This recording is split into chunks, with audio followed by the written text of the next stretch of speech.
반갑습니다. 트라이던트입니다. 오늘은 해결의 기미가 보이지 않고 불확실성과 불안만 더 증폭되고 있는 중동 사태가 세계 경제에 어떤 거대한 폭풍을 몰고 올지에 대해서 생각해 보려고 합니다. 이 사태는 단순히 기름값 상승을 넘어 세계 경제를 부채의 수렁으로 밀어넣을 수도 있습니다.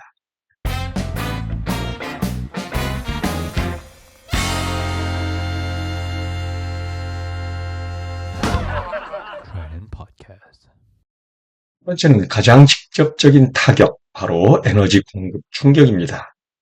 자료에 따르면 2026년 3월 말 미국과 이스라엘의 페르시아만 가스전 공격으로 에너지 인프라가 직접 파괴되었습니다. 일부 시설 복구에만도 5년이 걸릴 수 있다고 말하고 있습니다. 이로 인해서 원유와 천연가스 공급이 줄어들고 국제 유가는 상승할 수밖에 없게 됩니다. 이는 결국 전기료, 운송료, 제조 원가를 모두 끌어올려 글로벌 경제에 인플레이션 압력을 가하게 되겠지요. 부유한 국가들은 그래도 견딜 여력이 있겠지만 가난한 나라들은 생존의 위협에 직면하게 되고 석유 수입 의존도가 높은 나라들은 경제에 심각한 타격을 입게 될 것입니다. 두 번째는 인플레이션과 금리 상승의 연쇄 반응입니다. 에너지 가격이 오르면 전 세계 물가가 요동칩니다. 이에 대응해서 미국 연준이 금리를 인상하면 그 파장은 세계로 퍼져나갑니다. 왜 그럴까요? 이유는 간단합니다. 대부분의 개도국 의체가 달러와 부채로 되어 있기 때문입니다. 미국 금리가 오르면 달러 가치가 상승하고 개도국이 갚아야 할 이자와 원금 부담은 기하급수적으로 늘어날 수밖에 없지요. 바로 이게 전쟁이 에너지 위기를 넘어서 금융위기로 번지는 지점입니다. 세 번째로 살펴보아야 할 점은 개도국들이 이미 심각한 부채에 시달리는 중이라는 사실입니다. 세계은행 기준으로 저소득 국가 중에서 채무 부채 위험국 비중은 2013년에 24%에서 2024년에 54%로 10년 만에 무려 2배 이상 증가한 것으로 나타났습니다. 여기에 유가 상승, 식량값 상승, 금리 인상이 가중된다면 대규모 세무 불이행, 디폴트 사태를 피하기 어렵게 됩니다. 네 번째로는 이 사태와 관련해서 과거의 교훈을 한번 되새겨볼 필요가 있습니다. 70년에서 80년대까지 부채 위기와 지금의 위기는 많이 닮아 있습니다. 1973년 오일 쇼크 당시에 유가는 6개월 만에 무려 300%나 폭등했습니다. 이후 1979년 폴 볼커 당시 미국 연준 의장은 금리를 20% 수준까지 올렸고 이에 따라 개도국의 줄도산 사태가 발생했습니다. 1982년 멕시코 디폴트 선언 이후 약 40개국이 이자를 내지 못했고 사하라인 남아프리카 국가들은 경제 회복에만 20년 이상을 낭비해야 했습니다. 첫 번째는 가장 경계해야 할 대목인데 지금이 그때보다 더 위험하다는 사실입니다. 부채 구조가 그때보다 더 복잡해졌기 때문이죠. 1985년에는 상업은행 대출 비중이 74%였지만 2024년엔 채권 비중이 79%에 달합니다.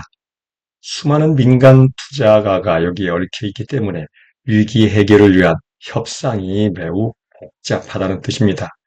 또한 그때 없었던 중국이라는 나라가 전체 양자 부채의 31%, 대략 1,475억 달러 정도 됩니다. 31%를 점하는 최대 채권국으로 일상했다는 점도 이전과 확연히 다른 변수입니다.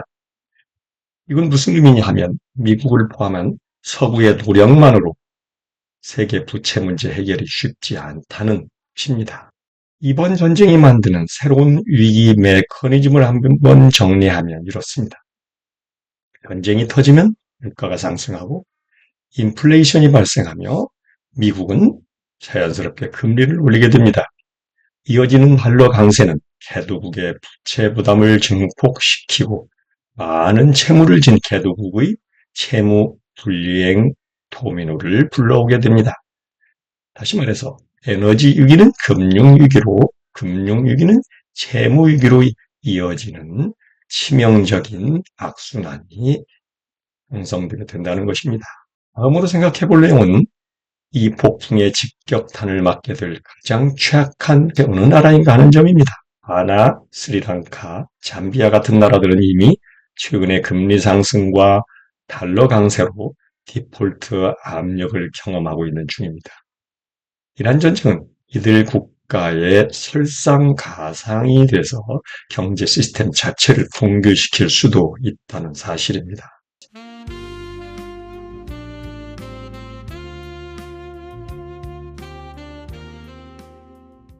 오늘의 이야기를 정리해 보겠습니다. 이번 사태의 본질은 단순한 지역 분쟁이 아니라 개도국 제위기의 잠재성을 깨우고 있다는 사실입니다.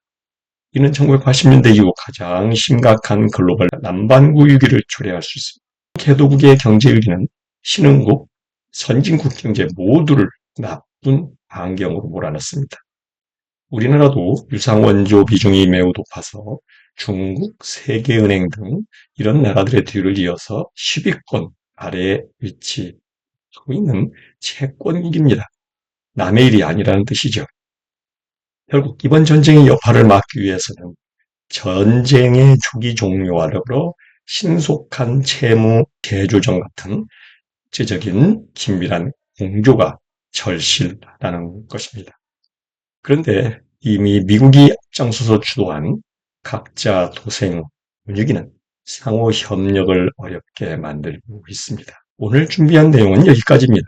여러분의 세상을 보는 해안에 도움이 되었으면 좋겠습니다.